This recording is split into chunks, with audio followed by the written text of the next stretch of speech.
Welcome to the Ballers Update, March 8th, 2016. It's the point in the NBA season where some teams are realizing that their playoff or title hopes aren't what they thought they were going to be, so we call it buyout season. Some interesting names have been bought out, from J.J. Hickson to Ty Lawson to Kevin Martin. So we'll kind of break down how those are going to affect the teams later on in the season. Starting out with San Antonio, they've done a great job. They definitely won the buyout. What doesn't San Antonio win? It seems like in most of these free agency scenarios this season, they go out and get two Minnesota Timberwolves after the trade deadline that both should have pretty big impacts on the team throughout the rest of the season and definitely into the playoffs. Kevin Martin, great shooter, great overall basketball IQ. Kind of, entering his late 30s, so he's going to have to figure out a team to win on quick because he's not going to have many more seasons. Andre Miller, especially, 39 years old, probably his last year, but he's trying to get a ring with San Antonio. Probably a great decision for him, great decision for both sides, as I think they both are going to bring great basketball experience and knowledge to the Spurs. Ty Lawson is the interesting one, where he goes to an Indiana team that is currently 7th in the East, sitting 34-30. Might get in, they might bounce out. It could go either way. Ty Lawson is either going to help them solidify a spot, or he's going to be the reason that they have an early playoff exit or not even an entrance to the playoffs at all.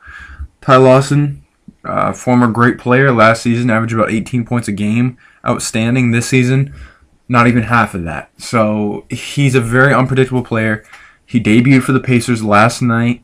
Came in, looked pretty good, got hurt early on, so we kind of closed the door on his expectations of what he was going to bring. So we're going to have to wait and see what he'll bring to the Pacers. If I had to say right now, I'd say he'd definitely be a help.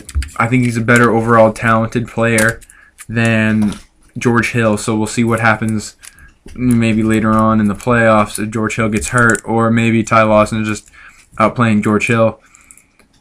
But this kind of reminds me of the Evan Turner-Lance Stevenson situation a few years ago, where they brought in another guy at the position that's like a well-known player, and Lance Stevenson didn't like it. Evan Turner didn't like it. They both started playing not very well, so you're going to have to wonder if that's going to happen with George Hill and Ty Lawson, because Ty Lawson is the guy that put up big numbers in Denver and had great teams and great seasons, but George Hill has not got that much publicity as Ty Lawson has.